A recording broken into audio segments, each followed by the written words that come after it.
Picture yourself wandering through the notorious backstreets of Rome's Suburra, a district infamous for its shadows and pleasures. Among the noise and the lantern-lit alleyways, your eyes fall upon a figure whose presence chills you to the bone. Beneath layers of cheap paint and gaudy attire, you recognize a face far too familiar.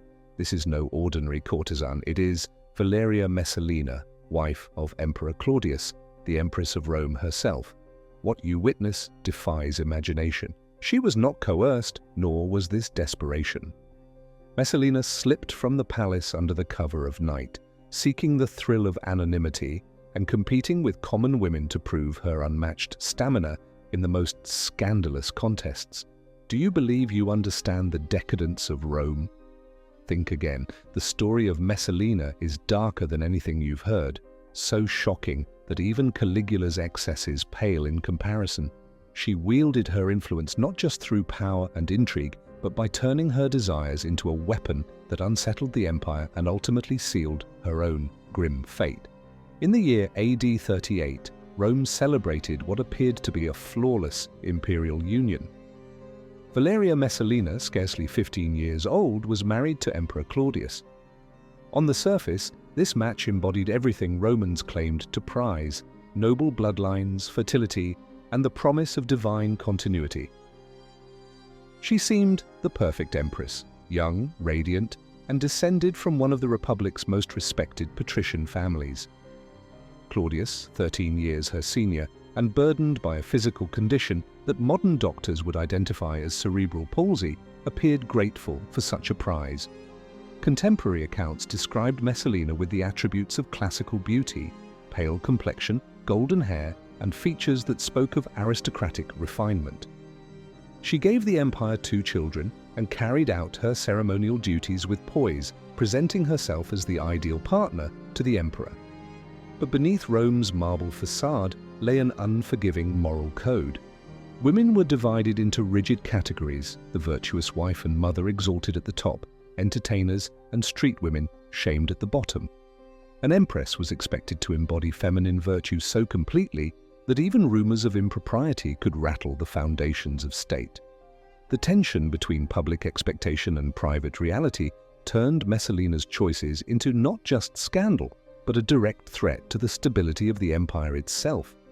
Yet behind the polished marble of the Palatine Palace, a far darker story was unfolding. To the public eye, she was the gracious hostess, the smiling presence at religious rites. But in the shadows, the young empress was orchestrating nightly escapades that would stun even Rome's most jaded elites. These secret journeys began within her very first year as empress. Palace attendants noticed peculiar changes. She would dismiss her guards at unusual hours, feigning exhaustion, only to vanish into the city disguised in plain garments. At first, her wanderings seemed like nothing more than the harmless rebellion of a young woman suffocated by courtly protocol. But as time passed, her midnight ventures took on a calculated purpose. Messalina studied the lives of Rome's working women with unnerving precision, tracking their methods, their territories, and their clients. This was no idle curiosity. She approached the task with the discipline of a military campaign, as though preparing herself for a challenge far beyond palace walls. The first recorded incident is said to have taken place during the Saturnalia festival of AD 40. Saturnalia was a time when the social order of Rome temporarily turned upside down.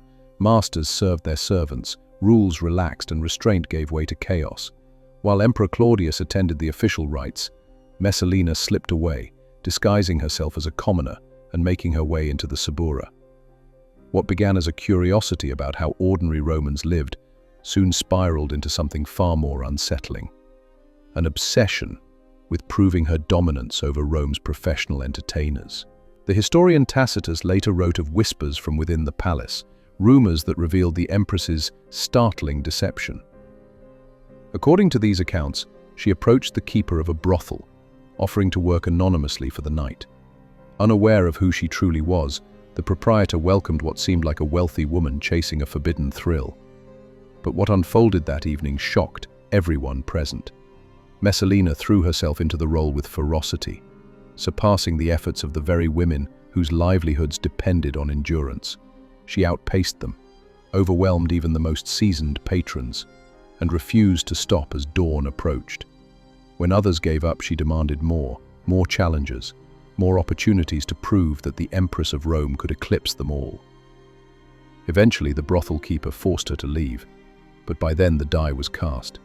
Messalina had uncovered not simply a diversion, but what she seemed to view as her true calling. Months after her first descent into Rome's underworld, Messalina revealed the calculating mind behind what others dismissed as reckless indulgence. She constructed a network of loyal attendants, tasked with smuggling her out of the palace unseen. Disguises were prepared in advance, identities fabricated, and safe routes mapped, so that she could move freely through the hidden economy of Rome without suspicion. But simple escapades were no longer enough to satisfy her hunger for competition. Messalina's daring grew bolder. She began arranging contests with the city's most renowned courtesans, wagering vast sums of money on who could endure the longest and attract the most clients in a single night. These events were not hidden in shadows. Word spread quickly, and Rome's wealthy elite gathered not only to witness the Empress's astonishing defiance of imperial dignity, but to revel in the scandal of watching the most powerful woman in the empire reduce herself to a spectacle of endurance and excess. The most notorious of these contests is said to have taken place in AD 41, when Messalina challenged Sylla, Rome's most celebrated courtesan, to a trial of endurance. The rules were stark. From sundown to sunrise, whoever entertained the greater number of patrons would claim a fortune in prize money. The venue swelled with Rome's aristocracy, wagering heavily as they watched the emperor's wife step into a contest that resembled a gladiatorial match fought not with weapons, but with stamina and will. Sylla, a veteran of her profession, approached the night with discipline. She rationed her energy, balanced her efforts, and by dawn had tallied 25 clients. Exhausted but steady, she declared victory. Messalina, however, refused to yield. Even after Sylla conceded, the Empress pressed on, compelled by something that went beyond desire, an insatiable need to prove her superiority. Ancient accounts claim she surpassed 30 men before finally collapsing, not from weakness, but simply because no challengers remained. The spectacle was not met with applause. Instead, silence fell across the hall. What had been meant as entertainment had become a chilling display that left even Rome's most decadent nobles unsettled. The psychological consequences were astonishing. This was not the story of a powerless woman forced into degradation. It was the tale of one of the empire's most powerful figures, deliberately choosing it as a source of thrill. Messalina seemed to discover that her exalted status made the descent into shame even more intoxicating. But these highly public contests were only the beginning. They marked the first step in a deeper descent, one that would evolve into a pattern of behavior so disruptive that it threatened not only her own reputation, but the stability of Rome's political order itself. In AD 42, Messalina crossed a line that transformed her from a scandalous empress into a genuine threat to the security of Rome itself. She orchestrated what later historians would call one of the boldest criminal enterprises in Roman history, an exclusive establishment hidden behind imperial privilege, where noble women were compelled to serve the empire's most powerful men. The operation was cloaked in luxury. From the outside, it appeared to be a private villa near the Campus Martius, presented as an elite social club. In reality, it functioned as a carefully managed front. Messalina used her imperial influence to recruit participants, often pressuring aristocratic families by threatening political or financial ruin. What looked like voluntary indulgence was, in truth, coercion backed by the authority of the throne. Her true genius lay not in spectacle, but in strategy.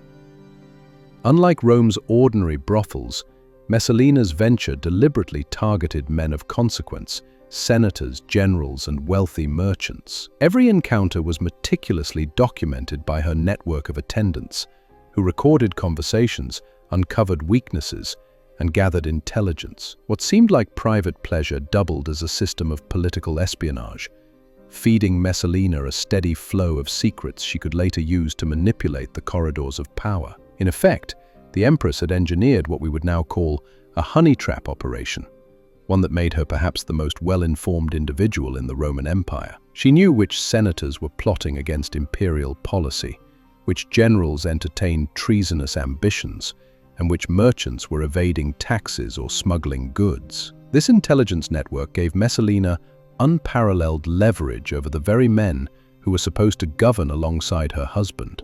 Her methods were chilling in their precision.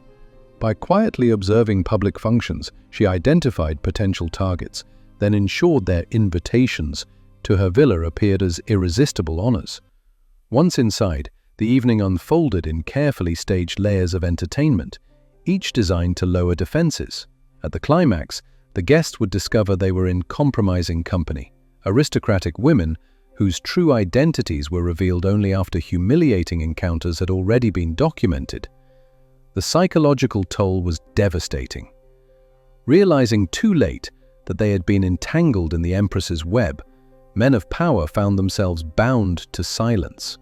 The shame of their exposure became a chain stronger than iron, ensuring compliance with her demands. Messalina had transformed private humiliation into a weapon of statecraft, building a shadow network of intimidated officials who no longer dared to oppose her will. The most disturbing consequence of her enterprise was the way it corroded the very foundations of Roman society.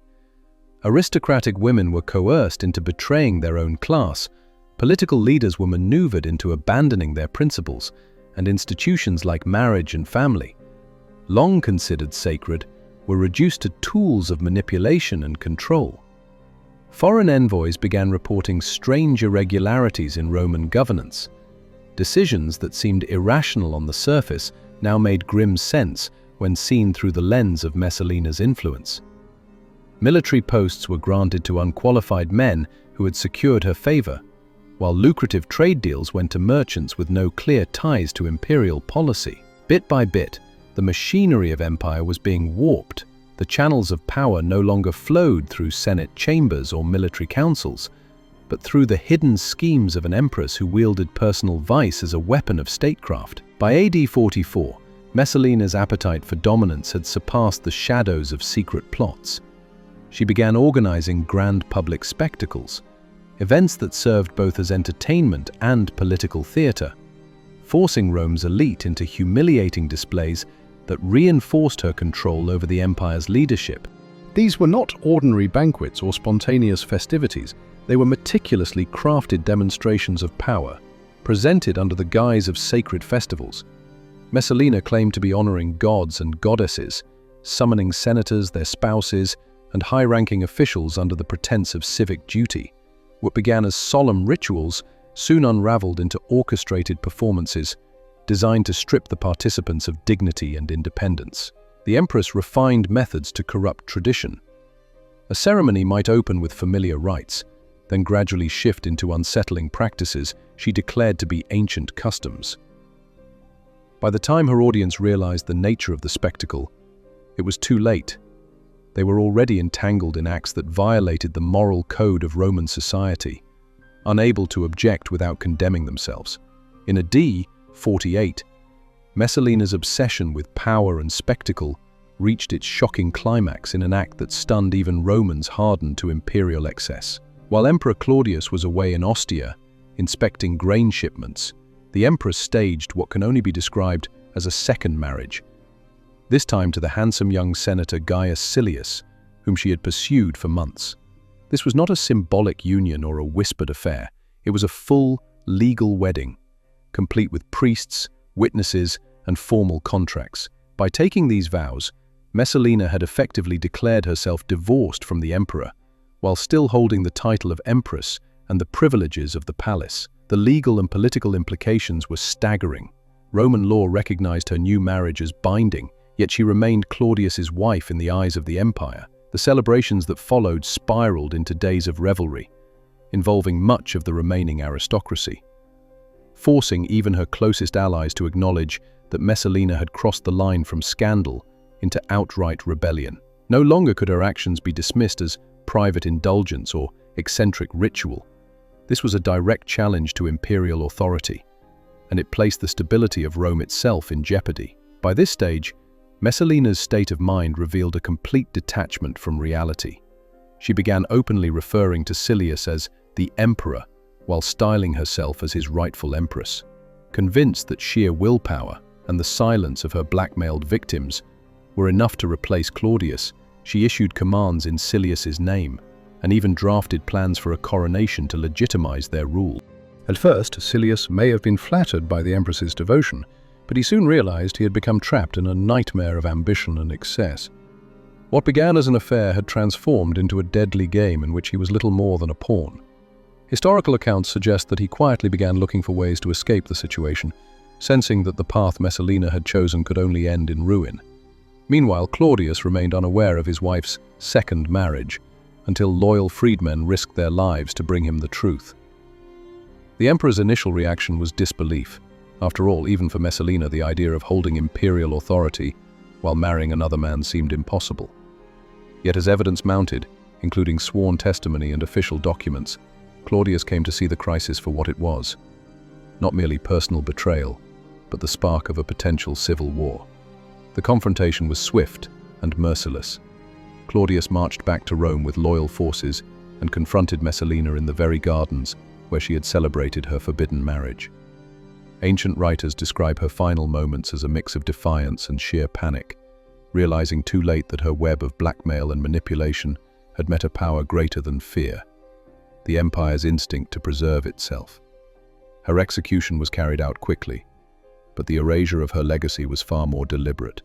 Claudius ordered her name to be removed from public monuments, her likeness destroyed, and any public mention of her to be treated as treason under the practice of damnatio memoriae.